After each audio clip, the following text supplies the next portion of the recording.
The purpose is to deal with creating an enable policy and regulatory environment for SMEs and cooperatives, which is going to be presented by the treasurer, as well as the role of the treasurer, office of the chief procurement officer, as well as office of the accountant general. So these are the items on the agenda. You are warmly welcome. The meeting is officially opened.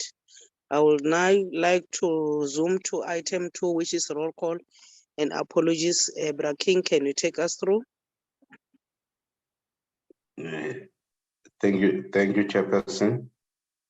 Good morning, Chairperson. Good morning, honorable members, and good morning, colleagues from the National Treasury, and good morning, colleagues from Parliament. Thank you very much for making this meeting a success. Chairperson, so far in the platform, I've got Honorable April, you, Honorable Suela, Honorable Kamelang, Honorable de Villiers, and then we have received an apology for Honorable Jacobs that he will join the meeting at around 10 because he was flying from Joburg, so he's landing around 9:30, so he will join the meeting at 10. And then we also have an apology of Honorable Zumula. Then the last one is an apology on the side of the members of Honorable April, indicating that you'll, if the meeting is not yet finished by 12, you'll have to leave the message. I'm in the meeting, my apologies.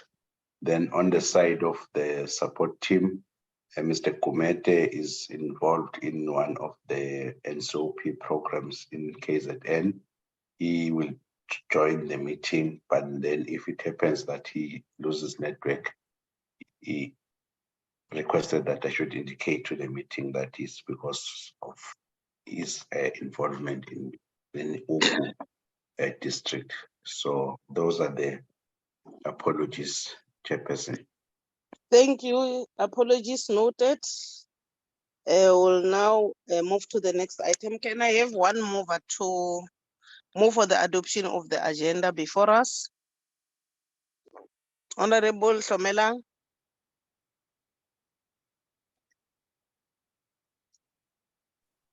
Good morning, Chair. This is Villiers. I'm willing to say that we can go ahead with this agenda. Thank you, Honorable de Villiers. Honorable Shomelang. I do second, Chair. Thank you, thank you.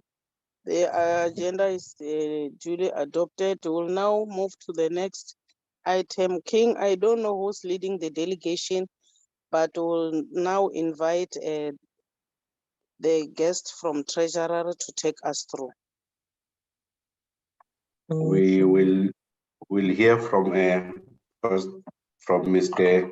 Lindy Lebatwa, who will tell us who is leading, who is doing which presentation, Chair, because we've been communicating with him. Lindy, the stage is yours. Yes, Lindy. Thank you very much. Lindy, yes. Thank you very much, Chair. It's Lindy Lebatwa, the Parliamentary Officer in the National Treasury.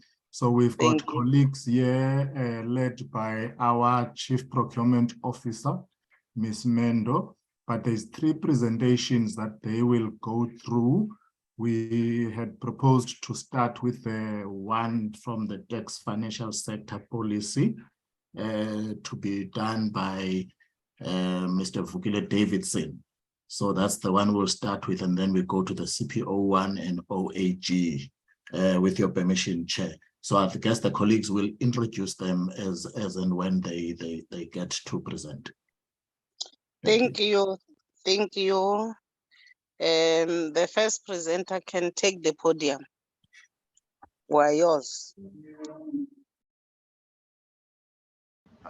Thank you, Chair, and thank you for the opportunity to present to the committee today. I must just double check with our colleagues from the Parliamentary Office whether they can flight the slides on their side. I have a slight problem with speaking and showing the slides at the same time on my side, if that's okay.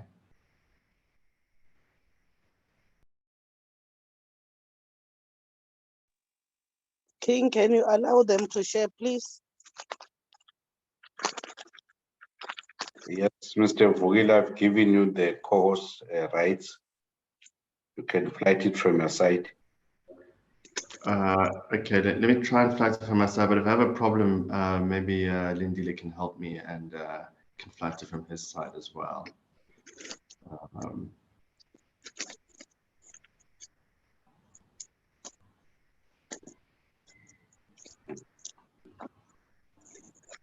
Lindile. Okay, as soon as you give me sharing rights, I'll try. Yes.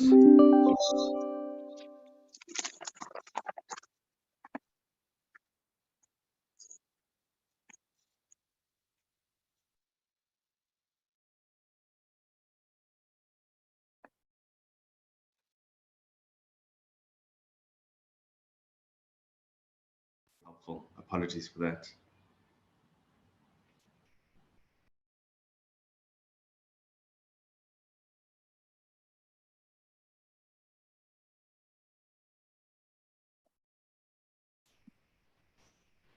Okay, fantastic. And we'll just put it on slide mode for you, and then I'll kick off. So Chair and members, thank you for providing us an opportunity to briefly go through the bounce back scheme. I understand that you have a wide range of issues that you're going to deal with today, and this is only a small part of it, so I don't want to take up too much time. What I'm going to be taking you through is in five broad areas in relation to the bounce back scheme. I'll provide a background to the bounce back scheme, describe its main features. I will then have say a few words on assessing how the scheme has operated, as well as mention which types of entities are eligible. And then finally, I'll conclude with some final comments. Thank you. Next slide, India. So I guess the best place to start, Chair and members, is the beginning. The bounce back scheme was really designed to address a specific once-off failures or events that had presented an obstacle to the otherwise ordinary functioning of capital markets for SMEs. So it really was to address the temporary constraints that were being faced by SMEs due to these specific once-off events. And these were, of course, COVID-19, and largely facilitating the access to finance of SMEs following the harshest or the most intensive periods of lockdowns as the economy was reopening. And then later on, we also expanded it to ensure that those SMEs that were affected by the July 2021 riots in political and civil unrests in parts of KZN and Gauteng mainly would also have access to the scheme, as well as those that have been affected by floods, particularly in the KZN region a little later than that. So the scheme, honourable members, is really aimed at facilitating the recovery or the bounce back of small businesses that had been affected by these significant once-off events. Next slide, please. So the main features, honourable members, of the bounce back scheme, which really leverage off some of the key lessons from the 2020 loan guarantee scheme, which and it may be just useful maybe to differentiate here slightly for members' information.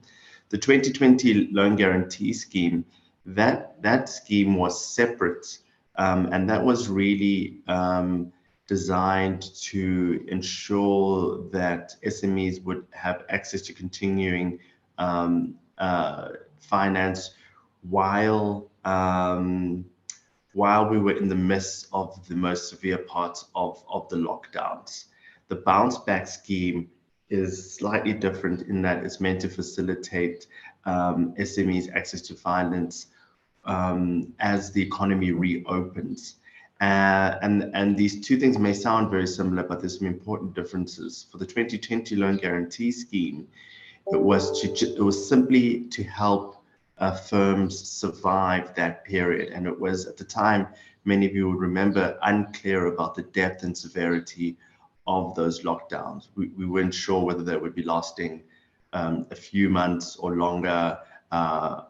The intensity of those lockdowns as well at the time was unknown.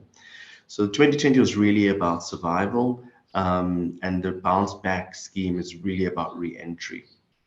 So with that background, the bounce back scheme learned some lessons that we'd learned from the 2020 loan guarantee scheme, including enabling wider facilitation, namely through the access through development finance institutions as well as non-bank SME providers. The bounce back scheme envisioned two key mechanisms sequentially, and the first one, and the one that we've been working on and we've launched to date, is the loan aspect, which is a 15 billion rand guarantee. The second one is a much smaller equity-linked scheme. It has significantly more operational complexities, and we are still working out some of those complexities now with some key stakeholders and partners. But on the bounce back loan mechanism, which has been launched, that has the following sort of key aspects that may be of interest for members. Loan amounts are capped at 6.5%. Sorry, repo plus 6.5%. Repo at the moment is around 6.25%, if I'm correct. I speak under correction. So the current total upper limit for the loans is about 12.75%. Now there is some tension here between allowing for the maximum amount of SME finance providers to participate in the scheme, as well as minimizing the maximum rate of that SMEs can face, or the maximum amount that they can pay for their loans. And what I mean by that is that clearly the largest institutions, namely the commercial banks, they can source funding at the cheapest rates. So and smaller institutions, they typically can't source funding at very cheap rates. So their cost of funding is often significantly in excess of repo. So the tension that we face as policymakers is allowing a wide range of SME providers to participate in the scheme, but that would essentially mean that the maximum amount, the loan amount that SMEs would be subject to would be much higher than the current cap of 12.75. Usually for non-bank SME providers, their cost of capital can be anywhere near prime +3. So that is already in excess of the 12% you see there. They would then have to add on their own margin, taking the total cost to be faced by SMEs to close to the high teens or early 20s. Given the purpose of the scheme, we thought that it would be better to narrow the eligible universe of firms that can provide the funds, to ensure that the cost of the funds are as cheap as possible for SMEs that are wanting to access the funds. Government and lenders are also sharing the risk of default on these loans, with government assuming the first 20.5% of losses, with financial institutions assuming around 80% of the losses. So for SMEs, they would be subject to the normal credit assessment criteria, as well as being subject to the normal recuperation of funds through the banks.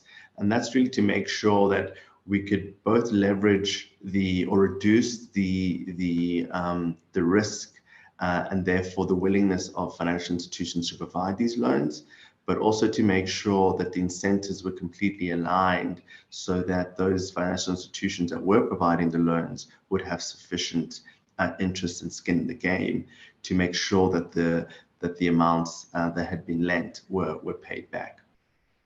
Businesses also are required to repay the loan over a 5-year period, but we have built in some significant flexibility in there, which is a function of what is happening in the operating environment.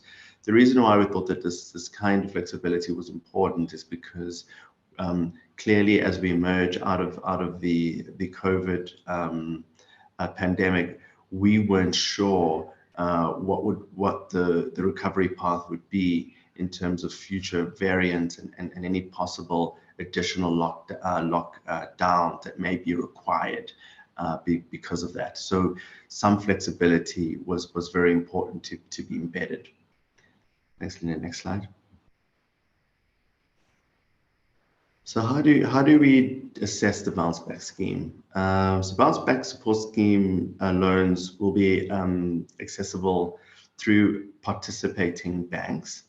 That includes for DFIs and non-bank SMEs. They would have to work through participating banks as well. But importantly, the DFIs and non-bank SMEs do participate, although it's through participating banks, on exactly the same basis that commercial banks participate. There is no additional costs or that they have to pay to access the core funding. They, of course, are responsible for their own funding for the 80% of the non-guaranteed portion, which is the case for all participating financial institutions. Participating banks, like I stated earlier, are still responsible for making sure that due diligence is applied and that adherence to all other regulatory standards, including tax compliance, financial crime, AML, CFT, those sorts of compliances are met. So the eligible businesses are any business really that has a turnover to the maximum of 100 million per annum. Excuse me. And a maximum loan amount is 10 million per business and a minimum of 10,000. And this applies to both SMEs, irrespective of whether they are clients of a DFI, non-bank SME, or commercial bank. Eligible businesses, like I mentioned, need to contact their bank to determine whether their banks are participating in the bounce back scheme to see whether that they're eligible for the mechanism. It may be worth noting here, Chair, that we have had an uneven take-up from commercial banks. Some commercial banks that are obviously have a very strong orientation towards providing SME finance are participating. But there are some, and we are not happy, to be quite frank, with the overall scope of take-up, and we continue to engage with some commercial banks to take up the mechanism, which we believe is to be highly favorable, and that engagement continues. But we are happy that some of the key participating banks that have a strong orientation and strong history of service to SMEs have been really reliable partners. Next slide, please. So let me conclude with some final comments. So the current, and I think that this point is critical for members to understand. When thinking about the bounce back scheme in its entirety. The current operating environment for small businesses is very challenging, and there are two principal main constraints, but there are others as well. The first is the unreliability of energy and power in particular, and that what I mean by that is really load shedding, which has had a massive, which has been massively costly for small businesses. The other, which is just important to bear in mind, is that we are in an environment of increasing input costs, including rising interest rates environment. This makes taking up additional liabilities, and in this case loans, which are fixed costs, reference to the interest rate, less desirable. So we are mindful of that, and we acknowledge that will constrain the overall take-up of loans under the bounce back scheme. We have thought about these factors and, where appropriate, taken measures to address them. One of the key interventions that we've made is allowing SMEs to use the bounce back scheme to fund the installation of solar panels to ensure that they have reliable energy to carry on operating. We've done that in conjunction with the participating financial institutions who really were critical in helping us understand how best to reach SMEs who were affected by electricity supply constraints. We also continue, Chair and honourable members, to engage with small business groupings, as well as DFIs, to understand other ways which we can essentially fix the plane while it's mid-air and make adjustments to improve the operation of the bounce back scheme. Thank you so much. Let me stop there.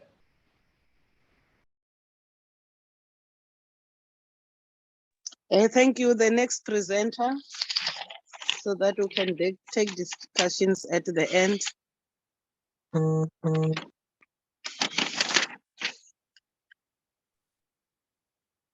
Lindile, you are leading the team. The CPO will go next. Thank you. If you can make Ms. Mendo co-host, please, Braking. Do that, King, and then Ms. Mendo, the stage is yours. Thank you. Good morning, Honorable Chair and honorable members. I am Mendo Nzahlana. I'm trying to flight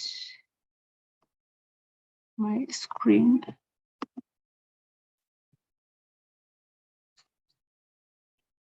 Can you see it? Yes, you can see it, Mendo. Oh, Proceed. thank you. Thank you. We have been requested to talk through the issues of the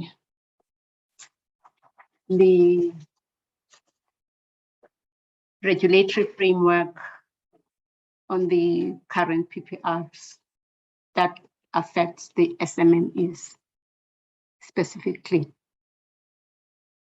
I would start by talking to the Constitution that the procurement of goods and services is provided for in the Constitution with respect to Section 217. And in terms of the 217, as it reads, the 2171, it states that when an organ of state, it contracts goods and services, it must do so in a manner that is fair, equitable, transparent, competitive, and cost-effective. And goes further to say it does not prevent the organ of state or institution referred to in that subsection 1 from implementing a procurement policy providing for 1, A, category of preference in the allocation of contracts, and B, the production or advancement of persons or categories of persons disadvantaged by unfair discrimination. 2173 goes further to explain the legislation that must be prescribed and a framework within which that policy, that the one that is referred to in subsection 2 may be implemented. Hence, there was an enactment of the Triple PFA Act number 5 of 2000. It was to really give effect to the Constitution, Section 2173.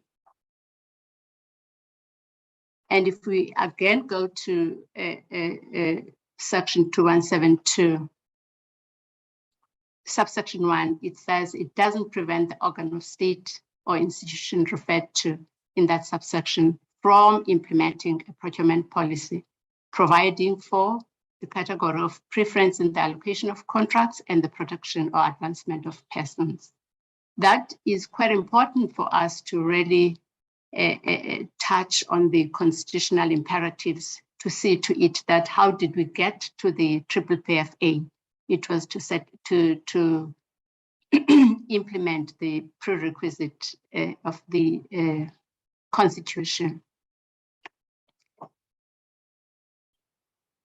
I would go to point 2, which says, in terms of Section 2.1 of the Act, an organ of state must determine its preferential procurement policy and implement it within the following framework. That's quite important to that Section 2.1 in terms of the Triple PFA, because it gives us a preference point system that must be followed, and for contracts with a rand value above a prescribed amount, a maximum of 10 points may be allocated for specific goals as contemplated in paragraph D, provided that the lowest acceptable tender, it scores the 90 points for price. And then it goes further on the contracts for a rand value which is equal or below the prescribed amount to a maximum of 20 points that may be allocated for specific goals. Sorry, not God's, my apologies, as contemplated in paragraph D, provided that the lowest acceptable tender scores 80 points for price. Any other acceptable tenders which are higher in price must score fewer points on a pro rata basis calculated on their tender prices in relation to the lowest acceptable tender in accordance with the prescribed formula. The specific goals that are referred to, they may include contracting with persons or categories of persons historically disadvantaged by unfair discrimination on the basis of race, gender, or disability, and implementing the programs of the Reconstruction and Development Program as published in the Government Gazette. I do want to pause at this point just to again reiterate the issue of the Triple PFA, to sort of say that is what we needed to have done before we got into all other things, that the RDP goals and the program, we needed to follow it. It goes further and says any specific goal for which a point may be awarded must be clearly specified in the invitation to submit a tender. Again, in terms of that Triple PFA Act, it also empowers in terms of Section 3, the minister to grant exemptions. And in terms of Section 3, the minister may, on request, exempt an organ of state from any of the provisions of this Act if it is in the interest of national security, if the likely tenderers are international suppliers, or if it is in the public interest. And as we all know, the PPPFA, it applies to all organs of state across all spheres of government. It does have limitations in that the 80-20 and the 90-10 preference systems that are prescribed in the Act itself and cannot be changed through regulations unless the Act itself is amended or repealed. Meaning that what is in the Act can only be done through another Act rather than the regulations. Government institutions have been raising concerns that this piece of legislation does not adequately address the transformation agenda and Black economic empowerment, and that there are too many procurement regulatory frameworks that at times are not aligned to one another. It's against this background that government has developed the Public Procurement Bill that is to serve as the single overarching procurement regulatory framework in South Africa. The bill will be submitted to Cabinet for consideration and introduction to Parliament in March 2023, as previously alluded to by the Minister, which that bill will try to integrate all the other pieces of legislation. If we can now delve into the PPRs, the ones that are gazetted. The Minister has gazetted the new preferential procurement regs that will take effect on 16 January 2023. And in revising those regulations, the Treasury, the National Treasury, has taken into consideration the rationale that has been provided by the Constitutional Court in the Minister of Finance versus Africa Business, which is Sakalecha matter. Consequently, the revised regulations provide for amounts and formula that must be prescribed by regulation in terms of the Section 21B and C of the Act, and only matters that may be necessary or expedient to prescribe in order to achieve the objects of the Act. The above approach has its mandate in Section 21B and C of the PPPFA. We'd note that in terms of that piece of legislation, it does talk around that, as I repeat, an organ of state must determine its preferential procurement policy and implement it within the following framework. That is, it would give the 10 points that could be allocated for specific goals and the 90 points for price. The next point talks about the above approach has its mandate in Section 2B, sorry for repeating it, 21B and C of the PPPFA, which requires that the Minister prescribes by regulation the threshold amounts in which the 80-20 and 90-10 preference point system must be utilized, as well as the formula to be applied. Goes further to sort of say Section 5.1 of the Act also authorizes the Minister to make regulations regarding any matter that may be necessary or expedient to prescribe in order to achieve the objects of the Act. It also goes further and says the Section 2.1 of the Act requires an organ of state to determine its own preferential procurement policy and implement it within a framework that is described in the Act. Section 2.1D of the Act requires an organ of state to include these specific goals in its policy. According to Section 2.1E of the Act, an organ of state must, in the invitation to submit a tender, clearly specify the specific goals for which a point may be awarded. Once more, these are issues that would be included in the policies of the different organs of state as it is envisaged in the Act. The specific goals provided for in Section 21D include persons historically disadvantaged by unfair discrimination, women and persons living with disabilities, as well as goals of the Reconstruction and Development Program, which includes a provision for SMMEs.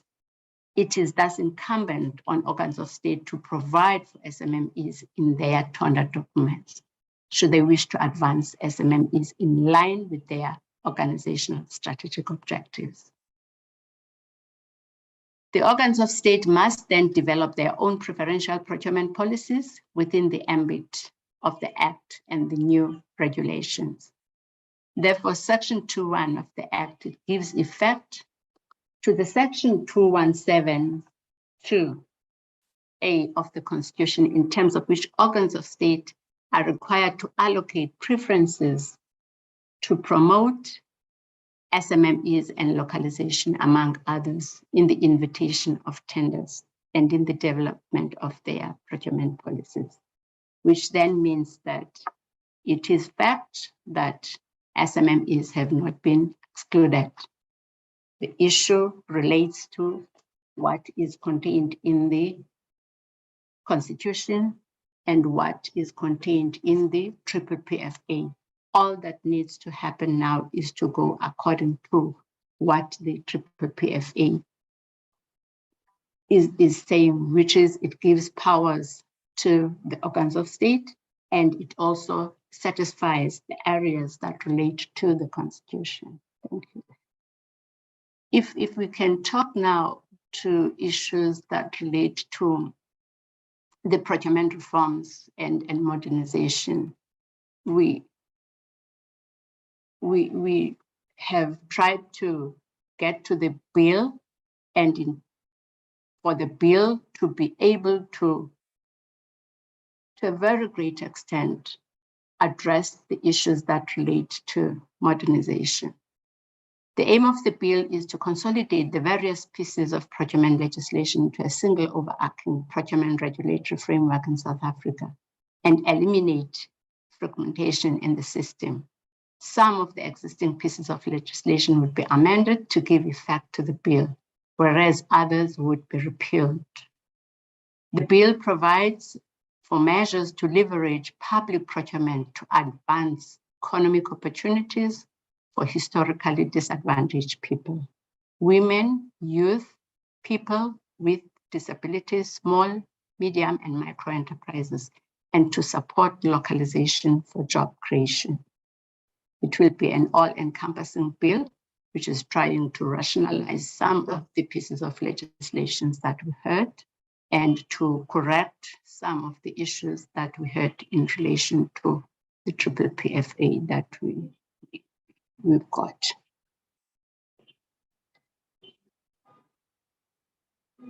The bill has a dedicated chapter providing measures for the implementation of a framework that covers a variety of measures for preferential treatment for categories of preferences and the protection or advancement of persons or categories of persons historically disadvantaged by unfair discrimination in the allocation of contracts.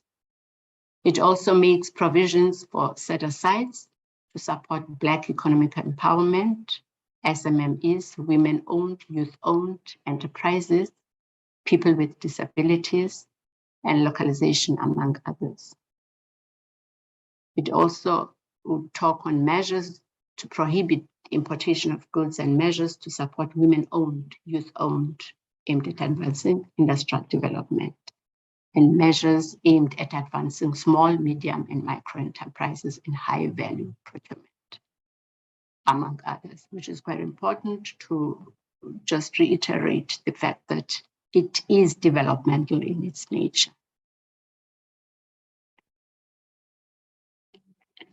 It has been consulted with social partners at NetLab from May to October, and it's now in the process of being submitted for legal vetting. Impact assessment or the impact assessment and to Cabinet for consideration and introduction to Parliament in March 2023. Once the parliamentary process is complete and the bill enacted into law and requisite regulations developed, the Act will be implemented accordingly, which actually means that the regs that we've got, we will be able to also look into areas that have been raised or that are to be raised in the bill, and other details will then be in the regulations that will follow.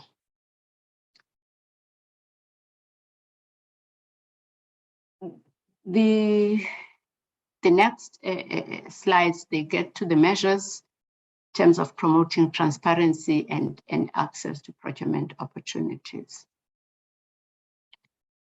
The Treasury introduced a tool to register potential bidders, suppliers on the central supplier database, and that was in line with promoting transparency in the procurement system, and it's linked to the CIPC, and it's managed by the DTIC, SARS, and bank details of potential bidders, which gets to the issue that procurement, there must be visibility in the process throughout. Treasury has also introduced an e-tender portal to enable organs of state to publish tenders, procurement plans, and results of tender processes, and make it easier for potential bidders, including SMMEs, to access government procurement opportunities. The challenge, however, remains the payment of suppliers on time or within the terms of the contractual agreements. And this has had a negative impact on suppliers, particularly the SMMEs. Non-payment, as we all know, it remains one of the top risks that organs of state must prioritize. And one could sort of say there could be a further intervention in that, and it doesn't necessarily mean that we as Treasury, we're not working along those issues, hence we'll also be getting a presentation. I will, at this juncture, give over to the colleague that will talk to the issues of the CSD suppliers. Over to you.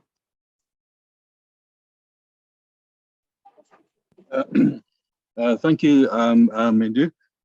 Morning, honorable members, and morning, chairperson. I'll quickly just take you through the 3 slides, just to give you some background in terms of how the suppliers look on the central supplier database of government. So in terms of the first slide, it shows you that we've got approximately 1.2 million suppliers registered on the central supplier database, of which we only utilize 152,000 of them. This is now figures over a period of 4 years that we see here on the slide. So the biggest portion of the suppliers that are registered on the supplier database is basically your SMMEs. So that consists of your EMEs and your QSEs. So 93% of the suppliers are actually small businesses consisting of EMEs and QSEs. So sorry for actually, but yes. So at the end of the day, the portion of bigger businesses or general enterprises is only 2%. It's only 2% of the total suppliers that are registered on our supplier database. If you can move over to the next slide. So in terms of spend, the picture looks a bit different.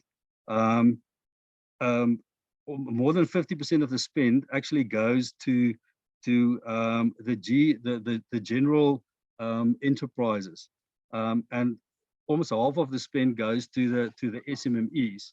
So there's a difference in terms of the number of suppliers that are registered on the CSD and the number of business that they actually receive at the end of the day. So I mean, this is over this period of 4 years that we actually analyzed the figures. So you can look at the figures and see exactly the trend over the 4 years looks exactly the same. So it's basically a 50-50% split in terms of the money paid to small businesses and to the normal or the bigger businesses. The last slide, please. Okay, this just gives you a breakdown in terms of the BEE credentials of the 3 different groups.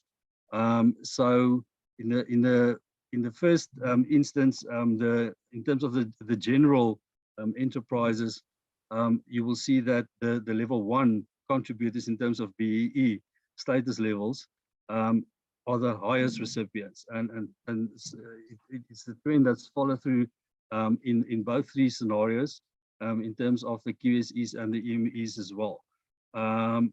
In terms of the purple column at the end of each of one of these 3 groups of people, those are mainly attributed to suppliers that are not registered in terms of BEE statuses. So that will be suppliers like government departments, CITA as an example, and also listed companies and so forth.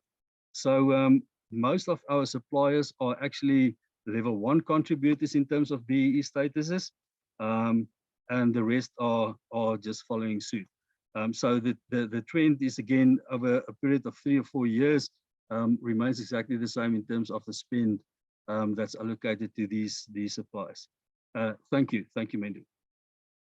Thank you. I think, honorable members, we've come to the end, but just to add one more thing, I do want to put it across that currently the organs of state are applying the 2017 regulations as per the clarification that we had from the Constitutional Court until the 2022 regulations, they take effect on 16 January 2023. That would also give the organs of state that time to be able to prepare their procurement policies as what is envisaged in the regulatory framework. Lastly, Chair, Honorable Chair, the current regulations, they don't necessarily provide for local production and contact, since the PPPFA framework and section does not allow for it. I do want to reiterate that point. That's why we do not have that in terms of the new regs, but we have referred to the programs of the RTP as they were published in the Government Gazette, Gazette number 168.5.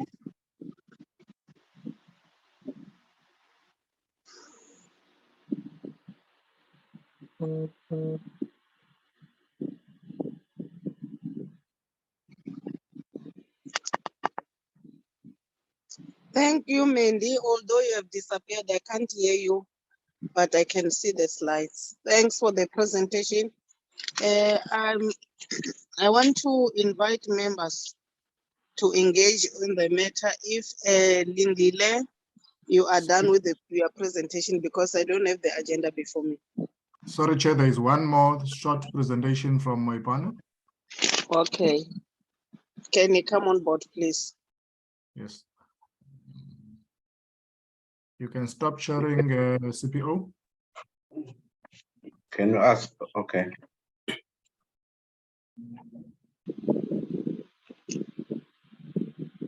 Good morning, honorable members. I will share my presentation.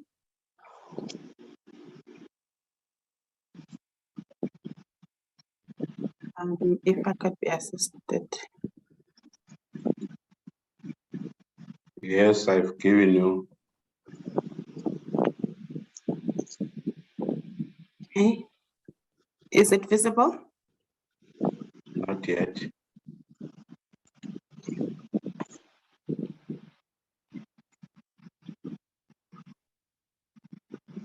I have started to share. Are you able to see it?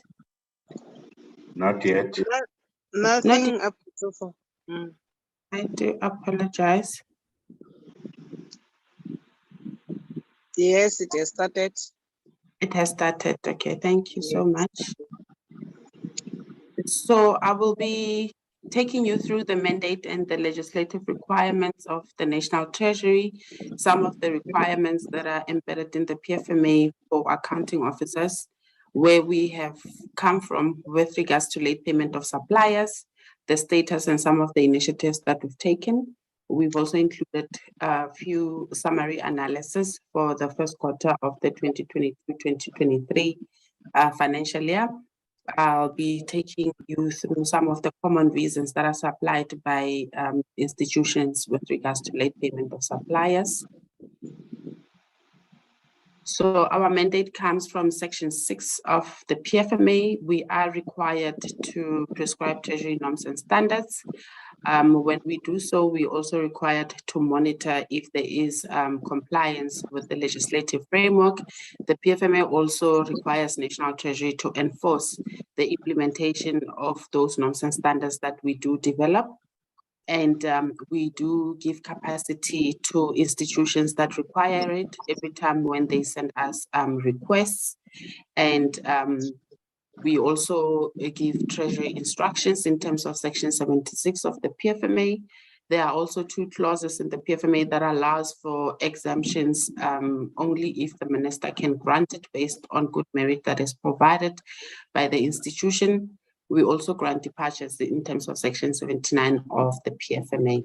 So that's basically, in essence, the mandate of the National Treasury. So with regards to the mandate of the accounting officers in Section 738 of the PFMA, accounting officers are required to ensure that they comply with all their contractual obligations. And this does not only include money owing to suppliers, it also includes intergovernmental claims that institutions are owing to each other. So the prescribed period for payment of suppliers is 30 days. That period is prescribed in the Treasury regulations. If the institution enters into a contract with a supplier, they may also engage further and decide on a different date to be included for payment of services that has been provided. So what has happened over the years, National Treasury issued a Treasury Instruction 34 of 2011. We wanted to monitor compliance with the late payment of suppliers.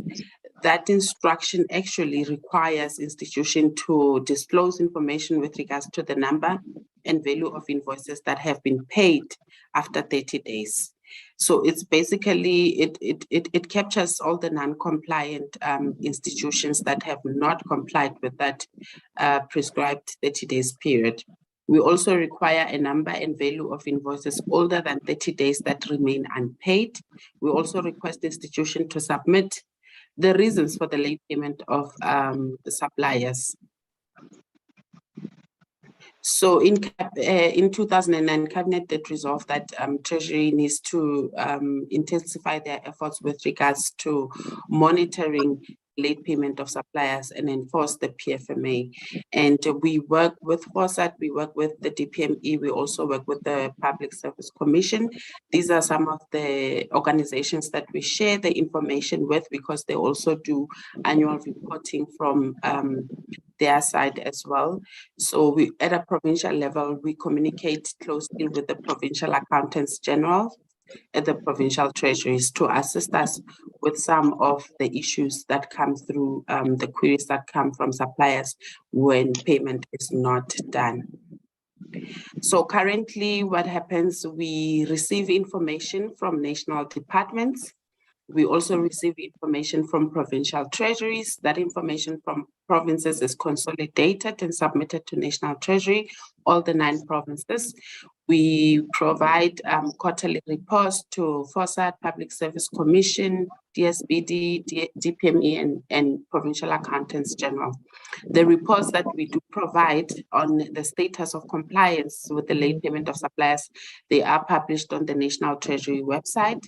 And then at the end of each financial year, we also provide an annual report to give to show trends of whether there has been an improvement or regression, if there are any other initiatives that needs to be taken on board by the National Treasury to intensify this mechanism of payment of suppliers on time. We do accept invitations as well to many functions and also conferences and portfolio committees to provide information with regards to statistics and also some of the work that the National Treasury is doing. So on the initiatives, I've indicated what we have issued in terms of Section 76 of the PFMA. So we've issued a circular to accounting officers, and instruction was issued. We issued another circular later on in 2018. We also have this prescribed standard in our Treasury regulations and also in the PFMA. So what we did at a later stage, when an institution is not paying based on the statistics that we get, then we send enforcement letters to accounting officers indicating the non-compliance and urging them to pay those suppliers. This didn't really gain much momentum because accounting officers were not responding to some of the letters that we were sending. So this was part of the enforcement strategy that we've included in our policy to ensure that we enforce the PFMA. There was also a joint health action plan workshop that was done because we understand that in the health sector, the late payment of suppliers, it was quite a big issue. We did roadshows with the deputy ministers at few provinces, encouraging departments to pay their suppliers on time. We provide capacity because it is a requirement to have an invoice tracking system, especially where there are regional offices. So we've requested institutions to develop the invoice tracking system. And if they do need support with regards to such, we do provide such support and we do offer training as well. And another thing that we've done, we've developed a hotline system that we use at National Treasury to receive all the queries from the suppliers that have not been paid within 30 days. And suppliers are aware of the system through some of the awareness programs that we have been doing. So they do send their queries, and once we get a query, we communicate firstly with the Chief Financial Officer at an institutional level. At a provincial level, we facilitate, this matter gets facilitated by provincial accountants generals at the provincial treasuries. So we facilitate non-payment of invoices queries up to a point where a supplier is paid. What we have done is to now build a register just to show us the number of queries that has been received from suppliers, how many of those have been resolved and closed, how many suppliers have been paid, and how many of those are still open where we need to intervene further. So going forward, what we're going to be doing, we're going to revise instruction number 34. The reason to revise this instruction is to include more requirements that we need institutions to report on. Currently, our instruction doesn't also create a split between major and small businesses. We want to also include that so that we can be able to see how many of the SMMEs are being affected by the late payment of suppliers. And we will issue a guideline that will assist with some of the capacity challenges that institutions are facing. This will also cover the invoice tracking system, and it will also cover processes around consequence management and what needs to be done if the legislative framework is being undermined. One of the biggest things that we've done, this will come out in November 2022, we've requested now that institution over and above reporting quarterly to National Treasury, that they disclose information with regards to late payment of suppliers in their annual report, so that such can be at least subject to audit. So we want some sort of assurance to be provided to the information that has been disclosed in the annual report.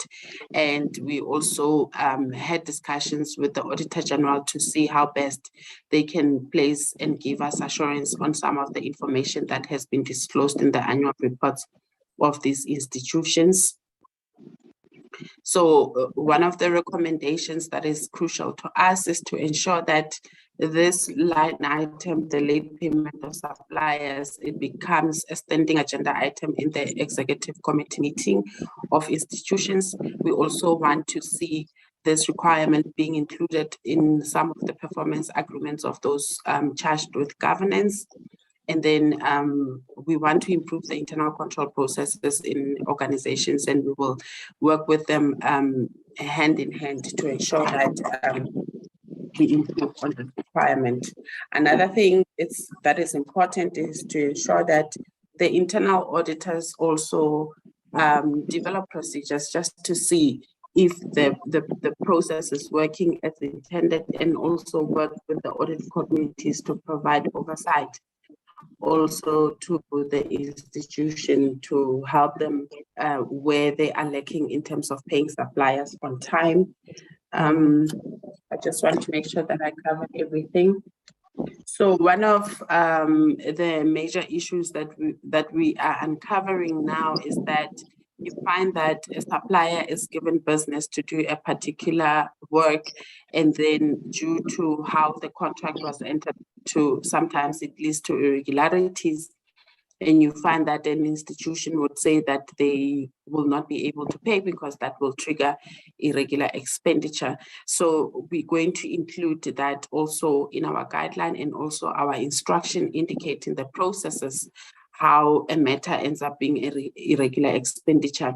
And the fact that if interest are included in those contracts, that could also lead to the interest being paid to being fruitless and wasteful expenditure. So either way, trying to cut corners around it, it will also lead to another unintended consequences that the institution, they don't want to find themselves in. The analysis, I'll just quickly go through that. At a national department level, you can see that for the first quarter, there's a bulk of number of invoices that were paid after 30 days. It's about 12,000.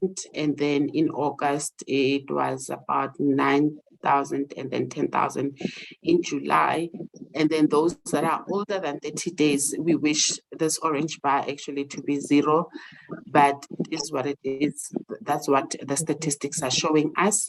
Now, putting rent values to those number of invoices, we can see that in August, there's 533 million that was actually paid after 30 days. And then in September, 470 million that was paid after 30 days. There are still those that remain unpaid. As at September 2022, is that in July, 82 million, 81 million, and 92 million. This is an overall analysis at a departmental level at national sphere of government.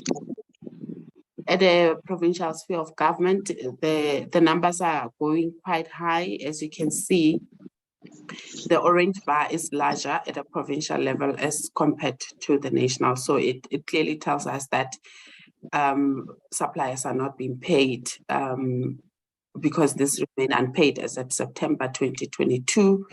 And if you put the numbers to the rent value, it's quite shocking. You see that in July, there was 4.8 billion of invoices that are older than 30 days and that remain unpaid. In August, it slowly went down to 4.3 billion, but then it became stagnant at 4.3 billion in September as well. So when we issue our second report, we will see if there has been an improvement with the statistics around payment of suppliers. These are some of the reasons that institutions provide to us, and I need to reiterate that these institutions, they provide the same reasons every time when they do their exception reports, the submission to the National Treasury. So some of the common reasons is misplaced or where invoices are not saved properly, or they do not know what happened to the invoice immediately upon a point where they receive it. Sometimes they indicate that they've got cash flow problems or they've got lack of capacity. IT system is also seen as a problem.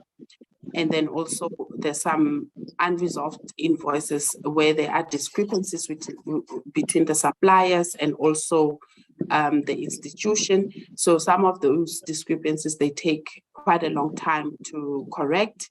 And then also institutions do complain that suppliers sometimes they do not submit all the information that is required for payment to be made.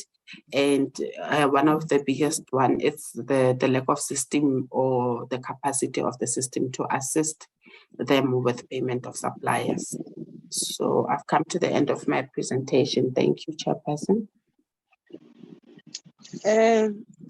Thank you. Thank you very much. It is empowering us as the portfolio committee. Thank you, my Moipone. Wagara Moipone. Yes, What an interesting name and surname. Thank you, baby girl. Honorable members, here we are with the presentation, which was long overdue. I think today we have got some insight on the BBS, which is a bounce back scheme, which relates to civil unrest in KZN as well as the floods. And also the issue of the procurement bill, which I'm highly interested in it. I believe, honorable members, you are sharing the very same sentiments with your chair, because this will unlock the red tapes which we're talking about.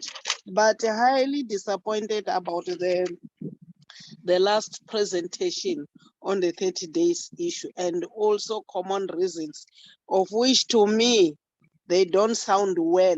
I believe that's where we need to stick more as the organ which is doing oversight. But thanks from the leadership from the National Treasury for the presentation. I will now allow my colleagues to make some inputs as well as recommendations.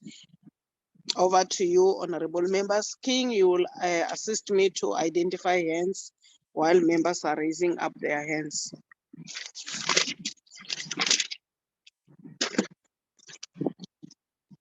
First hand. The person, Honorable April, wrote in the chat box. I don't know whether I would like to talk about it. You will read it for us, no problem, so that they can hear it. Then, second hand. Oh, he has raised the hand. Maybe he can continue. Okay. It's only Honorable April alone. So far. Okay. Honorable April, the stage is yours. Chairperson, I don't know how audible I am. I just wanted to. You are. You are audible. I can hear you myself. I just wanted to take the opportunity to thank the presenters this morning for the very informative presentations that they have given. I must tell you that it is informative. As we were saying, this is for capacity building in the main. One is worried that if the state institutions work exactly on the principles that banks work on, that the wheels of transformation would definitely be very, very slow, because the interest of private capital has always been in the hands of the minority. And when I hear the first presenter talking about how the disbursements of the funds and the collective bargaining tools that is used by the banks in particular, and the muscle that they have to get loans at cheaper rates, it makes me worry and think about what is the capacity of the state then when we go out as the state to go and get loans for the departments that is supposed to bring transformation to the African child in particular. So that is one of the things that I've learned, and I think we should look into to see how we will capacitate each other and how we would use the policy framework and the tools that is in our hands to make sure that we speed up the wheels of transformation, as this has been a song that we've been singing for very long. And I think on the ground, the frustration could be felt. That is why the uprising was such a big worry for us as the committee, as it were, that we had to go to Durban and see all of the destruction that has taken place, because the transformation is breeding criminality. Further to this, I want to also say that I agree with you on the last presentation, Chairperson. I think you have your sentiments. I fully concur with, and thank you so much for the opportunity and for all the presenters. I say again, I have learned a lot, and I think you have capacitated us more to do our work better with this knowledge that you've empowered us with. Thank you, Chairperson. Thank you, Honorable April. Do we have any other hand braking?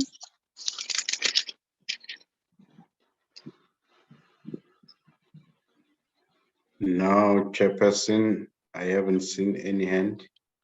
I don't know Okay. whether Honorable Jacobs would like to. Honorable Jacobs, can you say something? Yes, he has raised his hand. Yes, Honorable Jacobs, the stage is yours.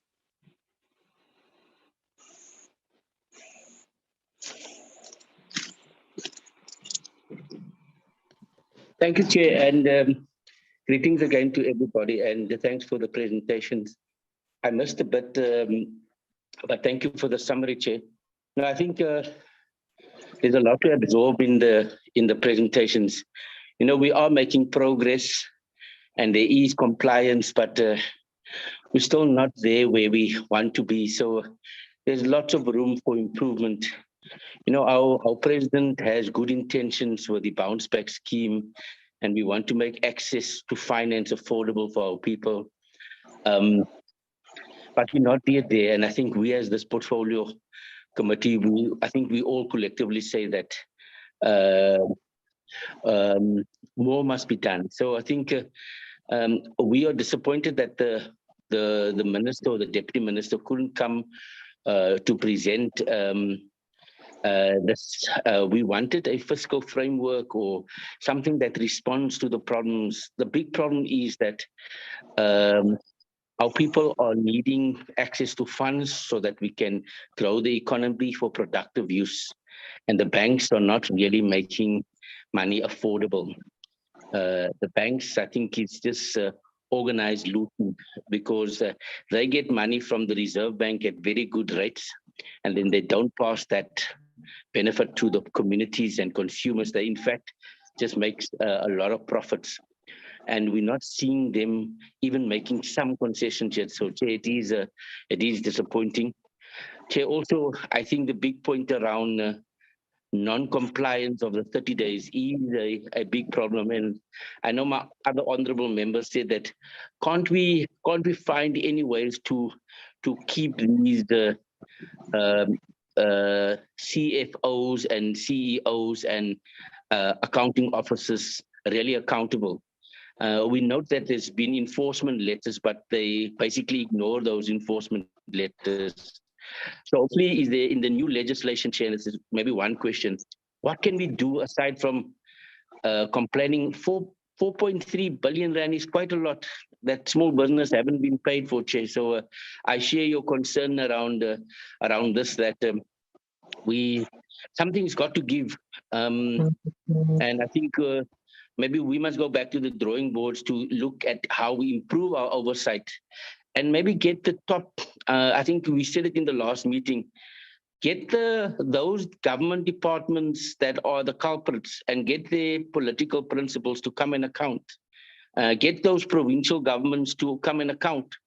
Those premiers to come and account. Why are they not paying small businesses? Get those metro municipalities and district municipalities to come and account. So Chair, I think thank you for the presentation. I will also study the presentation further, and it's continued capacity building for all of us. So thank you, Chair. Those are some of my comments. And my apologies again for having in late, Chair. Thank you. Your apology was tendered and we accepted it because you were on duty. Thank you so much. King, do we still have any other hands? No, Chairperson, I don't see any hand. Okay, thank you. I will summarize because there is no need for them to can respond. We're just giving remarks. But what I can say is to join my colleagues on the issue of studying the report. We appreciate the work being done by Treasury up to so far. But what we need to do is to go and look at the gaps as the portfolio committee. Where are the gaps? Really, the issue of the orange bar, which is too high, it's a worrying factor because people want to create jobs, want to elevate poverty. So if people are not being paid on time, it really affects them. It affects everyone. And also the issue of load shedding, that cannot be an excuse. Yes, it is there, but people must make sure that compliance is there. Yes, the load shedding is there. It's a problem. We will resolve it. But those who are supposed to pay those businesses must do so. We were really not in agreement. 4.3 billion is a lot. And where are we taking this country to? Again, on the issue of common reasons, I don't agree with all of them myself. Misfiled of information, inadequate budget, because we do budget for the department, and the department is its responsibility to make sure that its APP is in line with the budget. I don't agree with that one too. And also inadequate capacity. People who do not have capacity must not be appointed, as other honorable members have said one day. So the issue of IT system, I may agree with it, but they will stick to the load shedding, which is not true. It's issue of lack of management, consequence management. I think we need to make noise on that one. But all in all, we are happy, more especially about the bill. I think the bill will rescue us. Thank you so much. And we'll also talk to our colleague, the minister. I want to see that bill being enacted to a law so that it can be implemented right from next year. After that, January, it must be presented in the National Assembly. So thank you so much, Lindile, with your team. We really appreciate. Honorable members, I want to release them so that we proceed with our business. You are released, Lindile, with your team. Thank you very much, Chair. Thank you. Yeah. Thank you. Thank you. Braking, take us back to the agenda.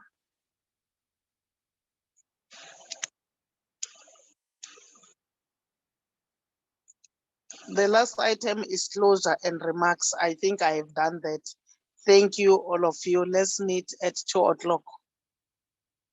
The meeting stand adjourned. Long live the chair. Thank you, Chair. Chair, can Mr. Jacobs and the chairs remain behind? Is it possible Okay. for just for 5 minutes? No problem. You say the chairs, or did you say only the two?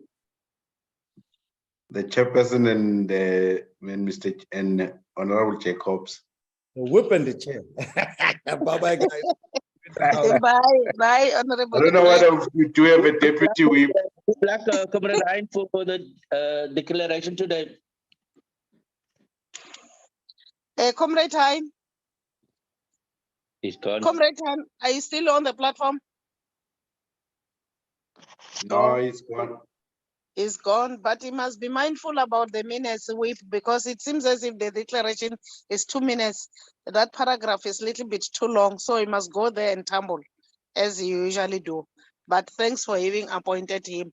Myself, I'm tired. From the NEC, I am still tired. Very, very tired. And I must join another meeting at 12 before the National Assembly one. But thanks for representing us, Whip. I've seen the clip of the minister of that particular event. I was supposed also to be there, but time didn't allow me to do so. King, can you share with us? Yes, Chairperson, it's just what I just wanted to extend the apology on the communique that was received from the department, and then it was an oversight on my side, and I would like to extend a sincere apology of not bringing it to the attention of the committee. Second to that, there is a letter, Honorable Jacobs, which is one of the forum from Cape Town, that they'll be hosting an event of the SMMEs. So they were, in fact, they invited me, then I indicate to them that no, I'm not the member. So, but they further invited the representative from the committee. The event is on the 18th. So I was just thinking that I can bring it to the attention, since we didn't have management, and see how we then process that matter. Okay. Chair, no, I'm comfortable with that.